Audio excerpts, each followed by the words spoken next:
14 cities, 8 countries, 39,000 kilometers. That is the extraordinary journey the contestants embarked on in the first ever, the Amazing Race Asia. Hi, I'm Alan Wu, and I'll be taking you into the heart of the race. Witness the drama behind the scenes. The places the teams loved most above all others. And never before seen footage of the race that's taken Asia by storm.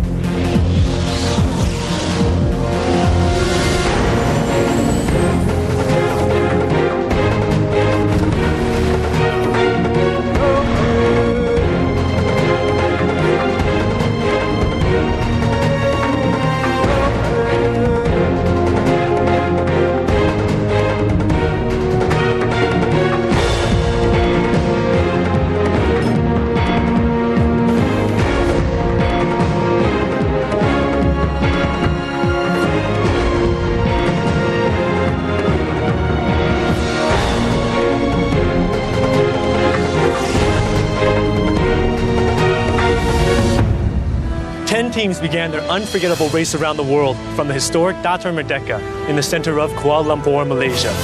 And after braving some of the most chaotic cities in Asia, tossing themselves into one of the deepest ravines in New Zealand, and eating unmentionable delicacies, the first team across the finish line in Bako National Park in Kuching, Sarawak was dynamic duo Sabrina and Joja from Malaysia, the first all-girls team ever to win an amazing race. I live in that moment sometimes, like, just think about it, like, you know when you're coming towards the end, but it's like you don't see it. It's just one of those things where you feel like, where is it, you know, and it feels that much longer. We're running along a place, I can still hear our foot going boop, boop, boop on it. And then just coming around the corner, we don't even see them first. We just hear cheering. It was unbelievable. It was the only point in the race I couldn't cry. I was so overwhelmed. Just seeing everybody being so happy for us was great as well, like, you know, and there was a mixture of, like, people were really happy and people were really shocked. I mean, I think we were really shocked as well, you know, like, getting there, but it was a mixture of sadness as well, thinking this is the last time I'm going to step on this mat. Because after you go through something like this, it's hard to know that it's going to end. The girls from Malaysia bagged for themselves the prize money of 100,000 US dollars. But as all the other contestants would tell you, the race itself was a life-altering experience, and they walked away with lifelong memories. It is quite life-altering for me, I believe. Because I never really attempted a lot of things that I did in the race. So a lot of people would finally get to see how I went about doing it. So that's life-altering for me. I've always heard, you know, mind over matter, and, you know, you can do it if you put your mind to it. You hear all these quotes. And after the race, you kind of can apply it a little bit to life's little experiences, because in life, if you're uncertain, maybe just go for it. Or sometimes when you're afraid, sometimes when this or that happens, you have that experience of being on the race and it was all okay and you actually did very well. So stick your head out and sometimes try and go for what you want. It really has taught me that, you know, sometimes just choose and just do it. And secondly, just push myself a bit more and stop being in the comfort zone. It's all very well saying that when you're sitting there sipping your tea and, you know, eating your biscuits. But, you know, until you get out there and start trying to get yourself a taxi off the street or something simple like that, that you think, you know, no problem. You know, you just got to challenge yourself, and you've got to, it's all very well saying, oh, I could do this, I could do that, but it's all about proving to yourself that it can be done. It's one of those alternative life experiences that you go through, and then you take it all in, and it's, you know, for however long that it is, and then when you leave it, you feel like your life will never be the same again. I don't know if it sounds so dramatic, but it really is that way, you know. I call it that, an alternative life experience, and then you figure, like, how do you match up to having that feeling again? So we begin our journey in Kuala Lumpur, Malaysia. Kuala Lumpur, the capital city of Malaysia, represents the heartbeat of the country, and it's a heady mix of history and culture interwoven with mushrooming skyscrapers. Known for being a shopper's paradise, it seemed apt that the first challenge of the race was at Times Square Shopping Center, the city's largest shopping mall. But our poor girl down here really thought it was something to do with shopping, right? Yeah. It was a bit of a shocker because it was quite an extreme task. You think that you're going to get broken in gently. When you enter a mall, you want to go shopping automatically. I was thinking, wow, maybe they're going to give us X amount of money. You need to buy something exotic in the shops. You know, it's like, Really want to shop more than the upselling. I was terrified. The abseiling was quite severe in as much as the height. But I could see people, and they were like that small. At every floor that we would pass, we would see a shop. Hey, can we go in that shop? You know, I think it helped us, like, you know, get used to what was going to happen. I didn't expect it to be that high inside the mall. Looking down, I go, oh, hey, this is a lot higher than I thought, but it was a lot of fun. I enjoyed it. This leg of the race ended on a high note when teams made their way to the first pit stop of the race, Menara Kuala Lumpur. It stands at a breathtaking 421 meters and offers some of the best views of the metropolis. it was relief when we finally got to the Met, and that was like, okay, let's have a look at the view now. Coming around, seeing Ellen, it was crazy. I remember going, wow, this view is amazing. Really, really high. And once you got up there, we had a really, really nice view of KL. We took a picture like this. A mental picture. We pretended because we didn't have a camera, right? So we stood by the ready, smile. Next stop, Indonesia. Affectionately known as the morning of the world, Bali is Indonesia's second most populated island and a surfer's paradise. Best known for spectacular rice terraces and its stunning tropical beaches, it is both magical and mythical. Located on the southern tip of this island is Uluwatu, a favorite haunt for experienced surfers, and close to the breakpoint is the famous entry cave of the area.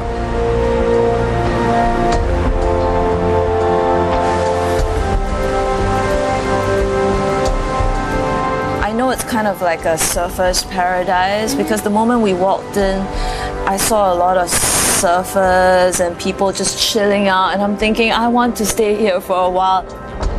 When we were running down this cave, they had like nice little coffee shops and like drinking areas and sitting area that looked straight over the hill, straight onto the beach. And you're just under this rock. It looks like it's been cut, just like 7 feet tall. So it was nice. Pretty nice. It was just so beautiful. I think that was one of the most beautiful places the Clue Box could have been set in.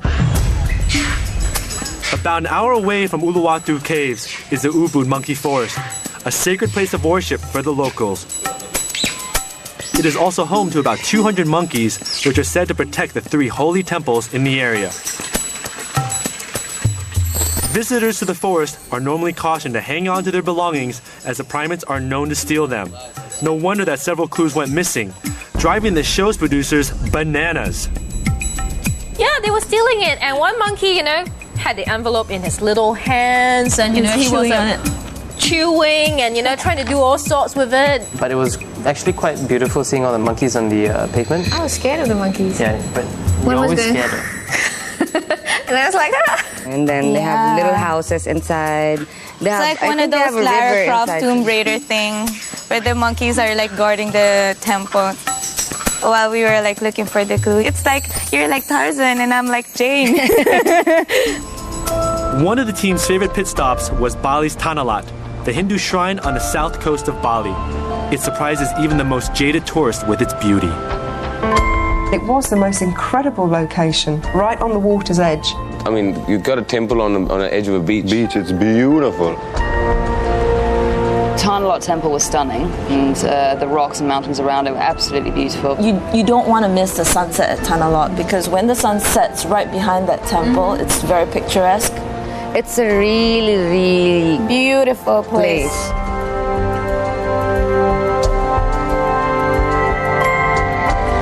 We move further south to the continent down under. Sydney, Australia's largest and most cosmopolitan city, is situated at one of the world's most beautiful and famous harbors.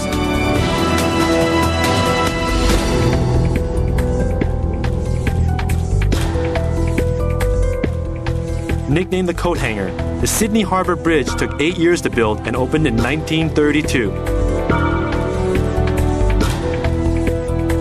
The bridge is 1,150 meters long and attracts adventure seekers who wish to take in a 360 panoramic view of Sydney from 134 meters above sea level.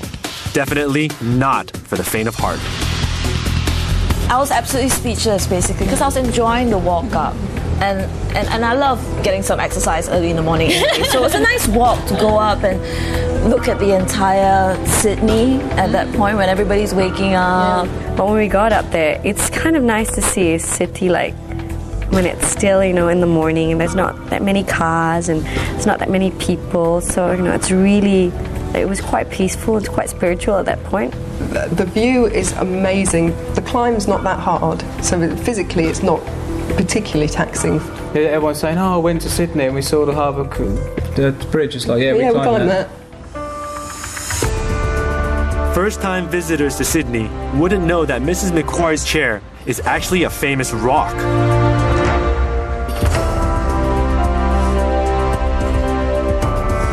But the teams that eventually figured out its location were rewarded with some of the best vantage points of the Sydney Opera House.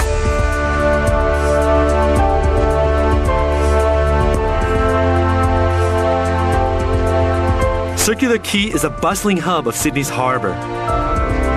Visitors to the city can catch a ferry to Manly, a popular seaside suburb, and take in all the main attractions that Sydney has to offer. The ferry ride, the boat ride there was overwhelming. It was absolutely mesmerizing. It was so beautiful. Plus, we guys kind of managed to get on the deck. So it was nice, you know, it was really sunny, so we all sat outside and had a bit of a tan. And I remember all of us going, it's so beautiful, like Sydney is just, it is just amazing views.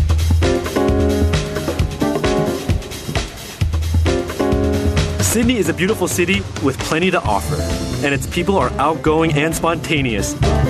As the teams found out when they had to persuade the locals to sing the popular tune, Click Goes the Shears. We saw this really old guy. So we told him, do you know this song? He goes, yeah. He goes, yeah. I said, can you sing it for us? And he sang it like any other best Aussie word. He sang it brilliantly. Everyone was so helpful. Click the shears, boys, click, click. They were always smiling, and Sydney actually was the only place where people were cheering as we ran. It was really funny. We felt like we were running the marathon. Next, we travel some 2,157 kilometers from Sydney to Auckland, New Zealand. Auckland is the largest city in New Zealand, and it's dubbed the City of Sails for its proud heritage of winning many international yachting competitions.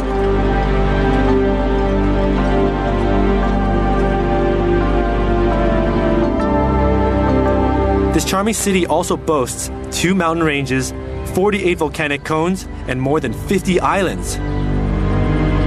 Flying into Auckland, all I remember seeing are these amazing hills covered in trees. It's just this view of water, docklands, beach, name it, all in one circle. Fields, it was just amazing. It's just stunning, yeah. Rugby fields, golf, everything you need in a city, it had it. Sky City is New Zealand's largest casino, and more importantly, it is home to the Sky Jump.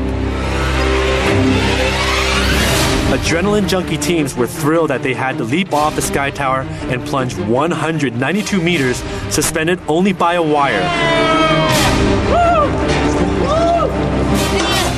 The Sky Jump was absolutely gorgeous. I mean, it was scary, of course. Going down, you could see everything, and the speed wasn't that fast, you know. It was actually bearable. You didn't feel like you were falling. One of the wildest things that I got a chance to do, it was just great, of free falling from such a height, and it was very exciting. The adrenaline rush is phenomenal. The Auckland Museum was the 5th pit stop of the race.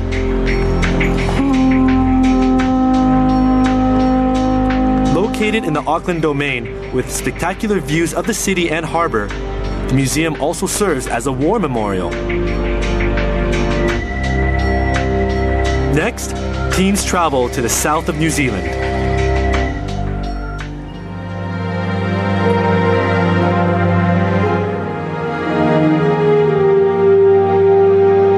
Queenstown, one of the most picturesque towns of the race, is in Otago, southwest of New Zealand's South Island.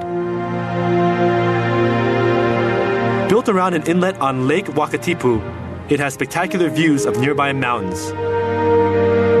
What I like about Queenstown is the mountain, the lakes, the road. It was quiet, you know, it was peaceful, it was It's clean. so natural, it's like 100% natural.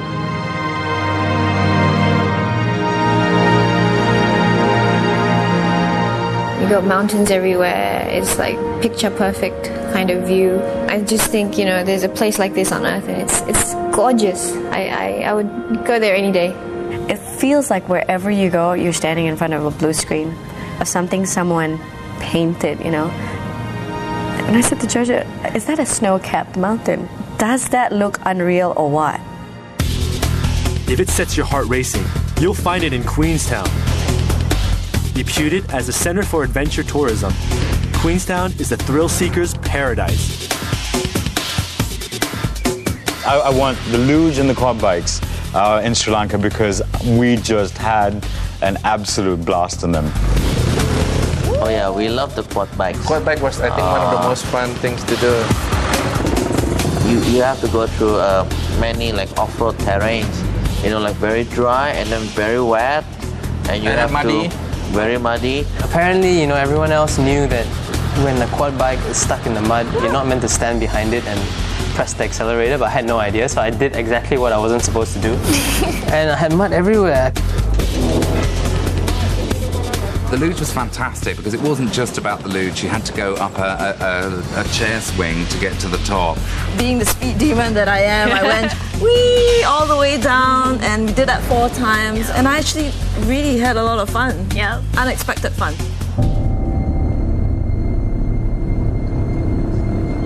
Top of the list for any daredevil has to be the Nevis High Wire Bungee. Teams had to bungee off a pod suspended 134 meters over the Nevis Valley. Known as the world's wildest bungee with 8.5 seconds of free fall, this is not for nervous Nellies. You don't hear anything at all except people screaming when they jump. According to everyone else, I let out the worst blood-curdling scream ever. That was actually a high for me. Well, I think you were a bit worried because I didn't make a sound, did I, on the way down? No, it was completely silent. There was no screaming, yelling, anything. Just 1, 2, 3, and she was gone. The bungee in Queenstown was awesome. It's something that I've always wanted to do. It was like flying. It was just crazy.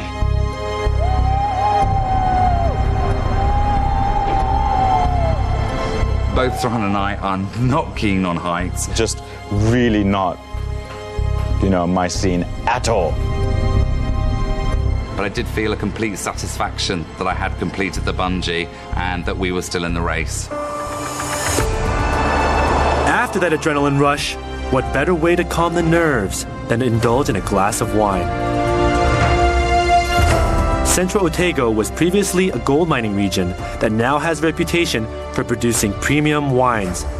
The region boasts more than 70 vineyards. Our 6th pit stop, the widely acclaimed Chard Farm Winery, is one of them.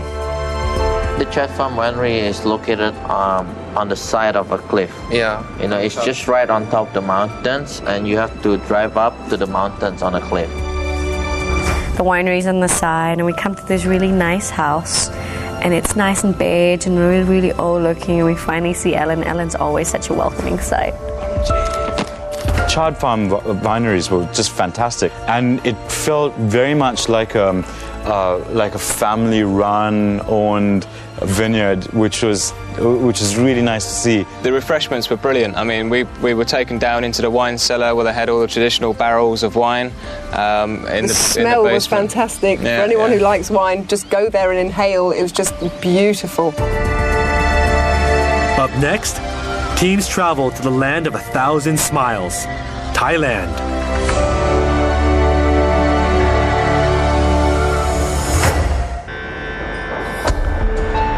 Bangkok, known in Thai as Krong Thep, is Thailand's capital city.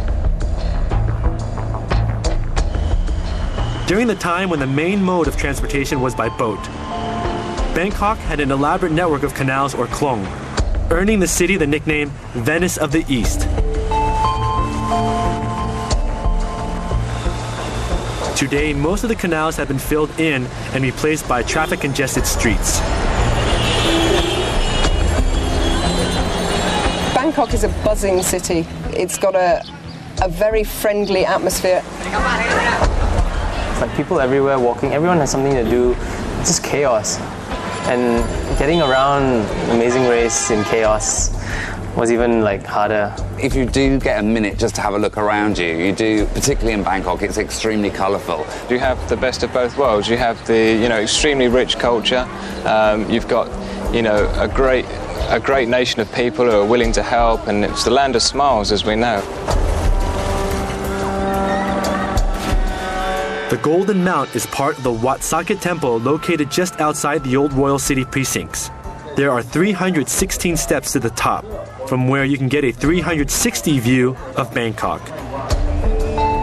The contestants had to search for their clue from hundreds of golden blessing bells.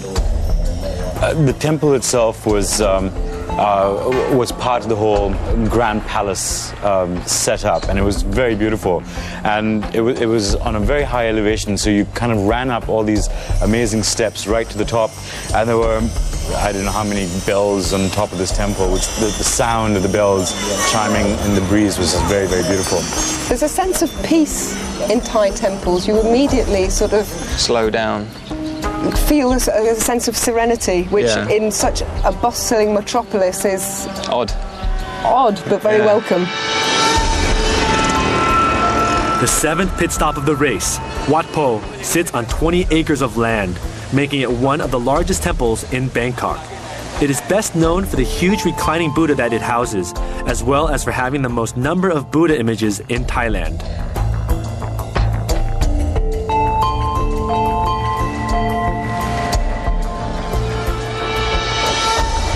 From the bustling city of Bangkok, teams head south to the charismatic province of Krabi.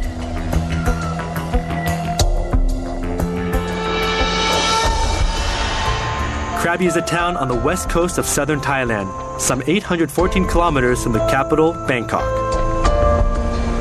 This idyllic province is best known for beautiful sandy beaches, impressive limestone cliffs, and unique islands.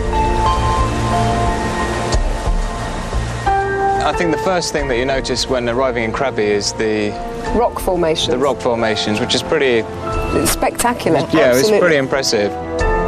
Krabi was beautiful because it was open air. The weather was beautiful. We were hopping from island to island. That's what was great about Krabi. There were so many little islands that you would never know about. You go to the famous ones, but there's so many small ones. And you're looking at this and going, wow, this is just absolutely amazing. It was just, it really was spectacular. Most of the Krabi episode was shot on water, which introduced a whole new set of logistical issues, especially on the tiny island of Kapoda. Kapoda is no more than a kilometer in diameter, but the producers simply could not resist the lure of the island.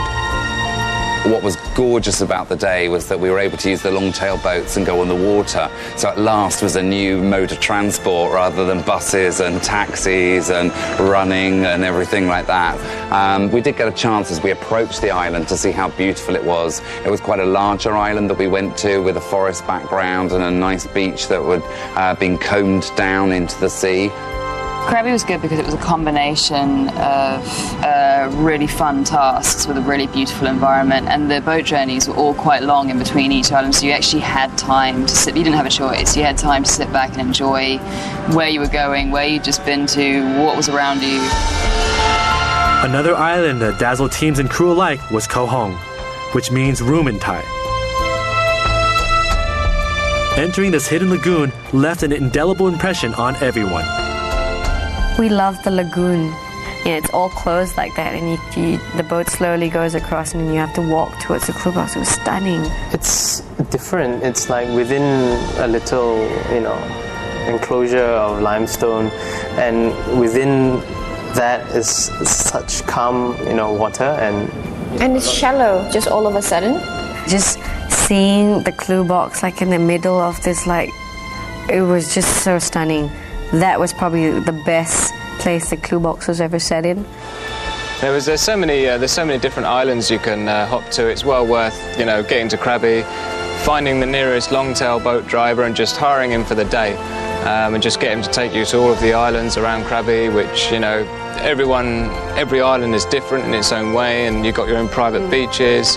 They're all picture postcard perfect island paradise. If you want one, go to Krabi.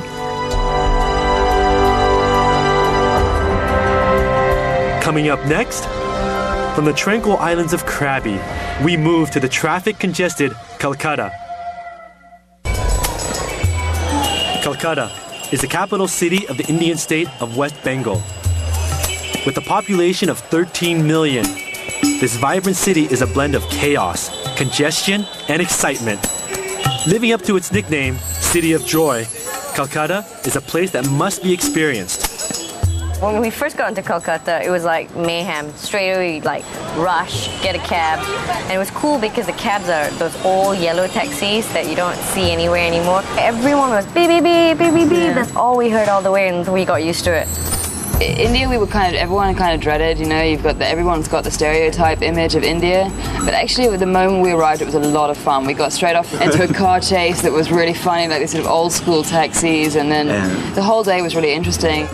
The first impression of India was extremely fast-paced, loads of activity, action everywhere. Within a few minutes or so, you're just so drawn into it that you just can't escape the excitement, and it just, everywhere you look, there's something happening, there's something going on. It seems disorganised, but at the same time, everything does work. We were amazed. And it's like organised chaos. Yeah, organised chaos that works. India is the second most populous country in the world. So teams were anticipating crowds at task locations, but nothing prepared them to be swamped by masses of curious onlookers. One of the roadblocks we had on the amazing race in Calcutta was to do a shoe shine outside of a metro station, and I took the challenge on, and we certainly created a lot of interest. In the end, we ended up with a queue of people wanting to have their shoes shine. It was hard at first, but once they saw what we are doing, they're very keen and actually helpful, eager. The look on their face, and they're so happy. They shake your hand. They want to know who you are, and they also tell you their names, things like that. One of the challenges that I did enjoy was the shoe shine. It was because you get to interact with people who live there, and these are like everyday people who were sort of just boring their time a little bit and interacting with them. We went to a market, a traditional market in India, and we have to count some betel nuts. The nuts are huge. Like this big? This big. We went to take a donkey and deliver some onions to a local market seller. We asked the local people where we were going, because obviously we had no idea. Everybody was so helpful. We were virtually escorted by about 200 people, all wanting to help. And at first it was a bit of a struggle to get the donkey to be cooperative, and before long, a few of the local people started, going, ay, ay, ay, ay, ay, which I think was obviously the way to get the donkey to hurry up. As soon as they did that, that was it. It was off, and I was having to keep up a jog. Tried to keep up with the donkey. Yeah. No visit to India would be complete without traveling on a local train and negotiating a packed railway station. So teams embarked on a 19-hour train journey and took in the best of India's countryside. We took a train ride from Calcutta to New Delhi, and I must say it was a pretty good journey. We weren't really looking forward to it when we found out it was going to be 18 hours, but once we got on the train, it was great. And it was a fun ride. It was very good, actually. Yeah, it was all aircon. They provided food. They even gave us choice of food on the train. We had a lot of space. We got to sleep. I slept about 10 hours on the train. And it was 6 people to a small little berth, and we shared food and stuff like that. So it's the best way to meet people and get to know a bit more about the country. Whoever people who come to India must try the train. That's how you can see the true Indians. We had a lot of chat with simple Indian people in the train. We were talking, chatting, and that's a whole experience basically in traveling.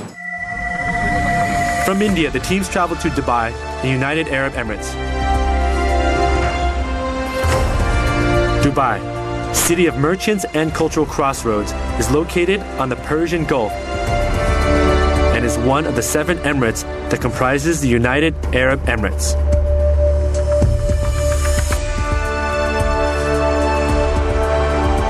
Visitors to the city are astounded by how this desert land has been transformed into an ultra-modern architectural wonder. Dubai is an architect's playground.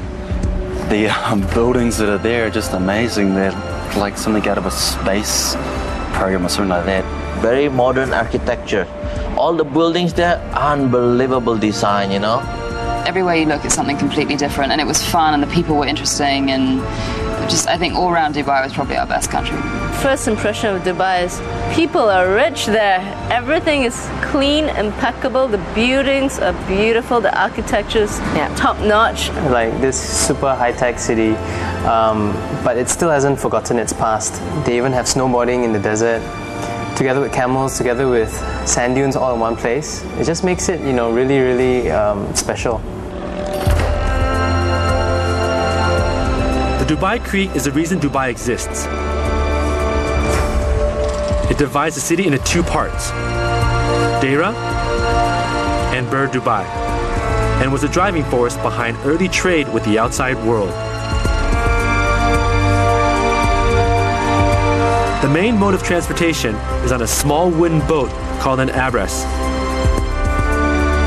And a ride down the creek offers some of the best views of the city. It was like a really slow ride, but in a way it was nice because it made us calm down and actually appreciate what was the beauty of Dubai. Yeah. Because it was on a river, it was on a creek.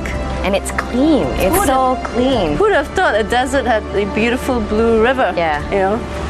Our Abra driver, he was just manning the boat, using his foot, going, okay, yep, you're stirring here and there. And we're like, okay, we need to go fast. And I think he was trying to tell us at one point, it's an old boat.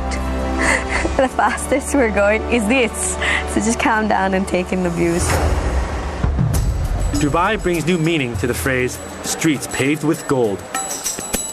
Situated in the district of Old Deira is the Gold Souk, or Gold Market.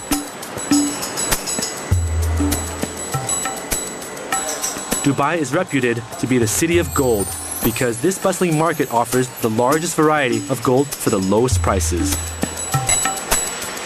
We went to the gold market. It's an old traditional gold market where everybody just trade gold there.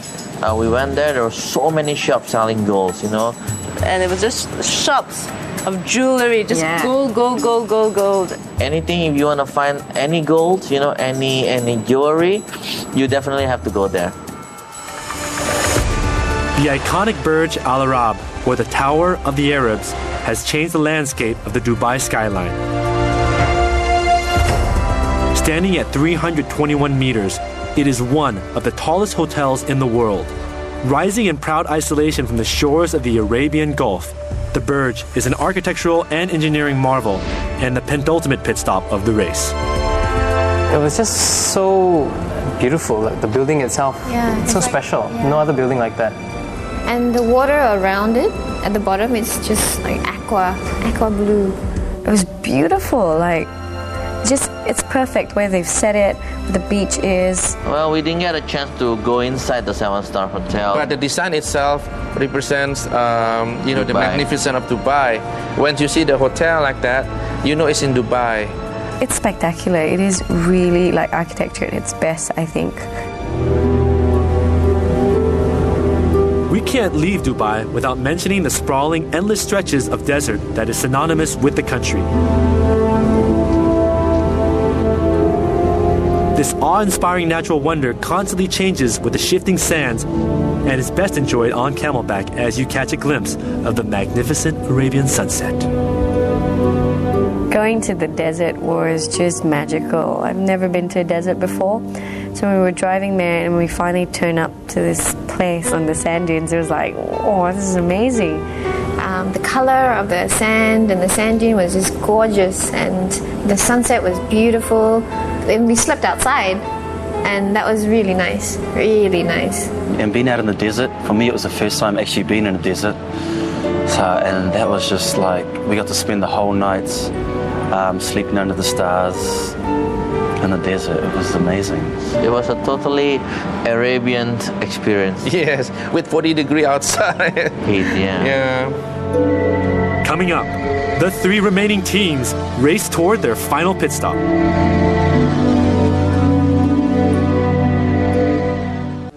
At the start of the Amazing Race Asia, 10 teams embarked on this incredible adventure. But in the last leg of this race in Kuching Sarawak, only 3 teams raced towards the final pit stop.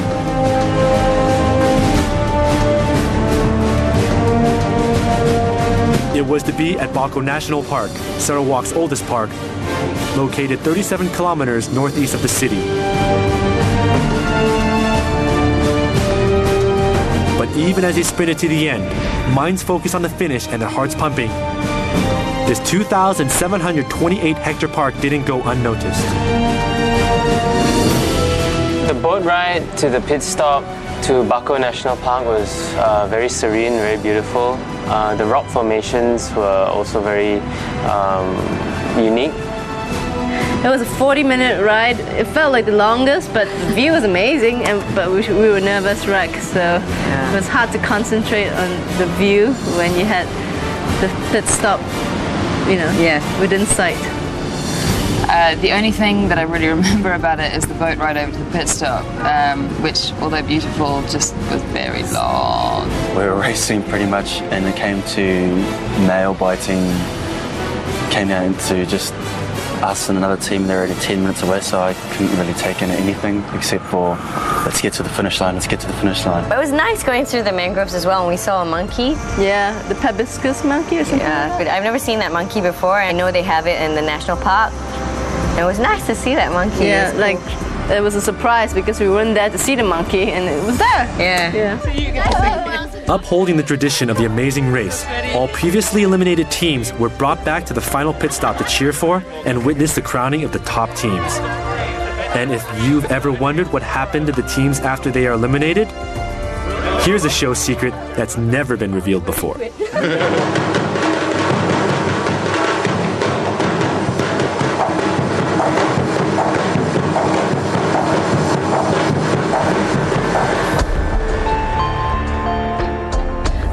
Sequester City, Bintan Lagoon Resort.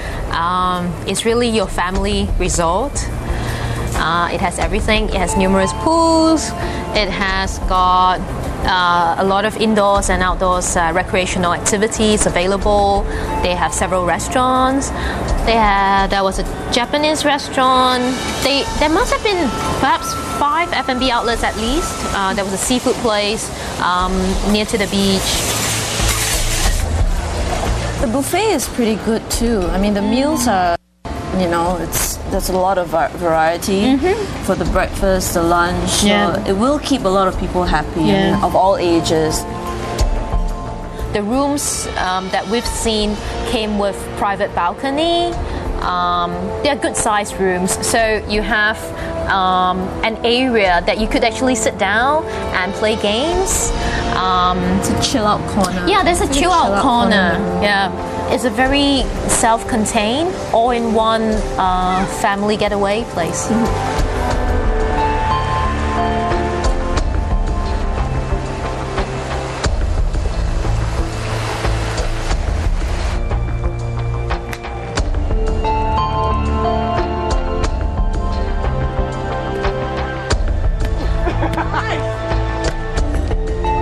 Together with some of the other contestants that got eliminated as well, we kept doing all sorts of activities like wakeboarding. Sometimes me, Sahil, Jax, Prashant, we'll all be at the pool reading. We had swimming, cycling, everything. We just did a lot of activities, and that was pretty enjoyable.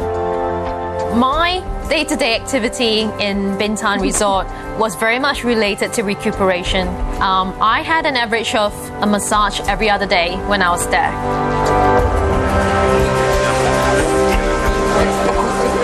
Yeah, finally we can drink, right? So happy hour at the bar, happy hour here, happy hour there. It was a great place to recover.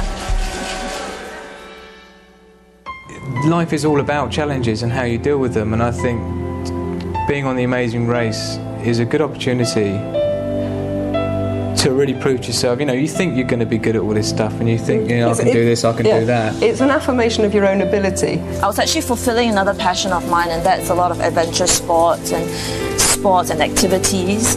So when this came along, I thought, you know, hey, it's a chance. And for me, an opportunity is an opportunity. If you don't get it, doesn't matter, but at least you try. When you have an opportunity to go for something, you don't think about, oh, maybe I'll do it later. You just feel like, I'm going to do it now, right? Because you never know what's going to happen later. Yeah, I was very glad that we tried and we succeeded. And this chance is so precious, like she said, so amazing, like the word, as it says. Yeah. I would not trade it for anything, and I believe all the friends that I made, all the experiences that I had is invaluable, priceless, and people are going to keep hearing about it from me, definitely. And I really thank everybody, each and everybody. I'm very grateful. Yeah. You know, thank you for choosing us. I feel so blessed that we have this experience, and not a lot of people have. Actually, very few people have. And even if they really wanted to, it's not something that everyone can do because they have to be chosen. And we're so thankful, and we're so thankful that we went through this. If you see an advert come on the telly, you know, to apply to be on it, do it. All you got to do is send your tape in. I want to be on The Amazing Race 2, 3, 4, 5, 6, 7, however many seasons there are.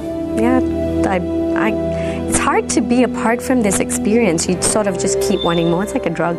It's something that we share. It's a shared memory for us, an experience that we've had together, and that's what I'll cherish about it.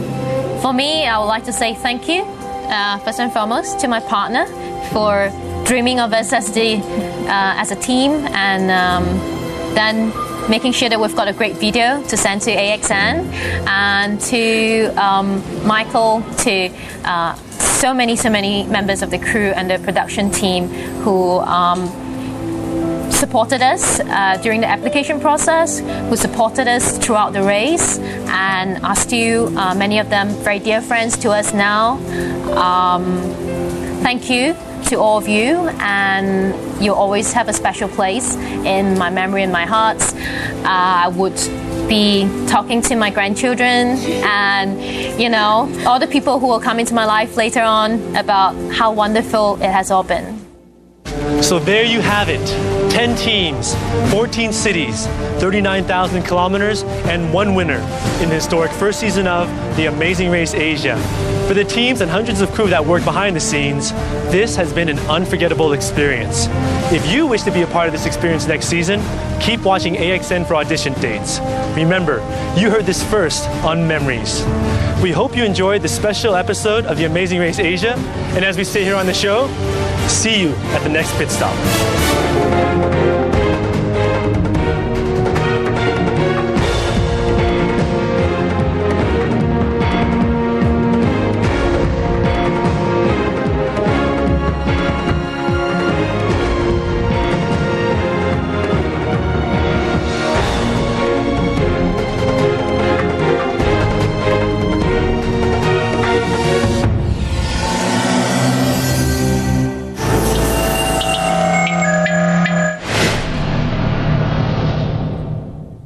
This program was brought to you by Sony HD World, Caltex, Air Asia, MSN, Nokia N-Series, Bintan Lagoon Resort and Bintan Resort. And brought to you by the following sponsors: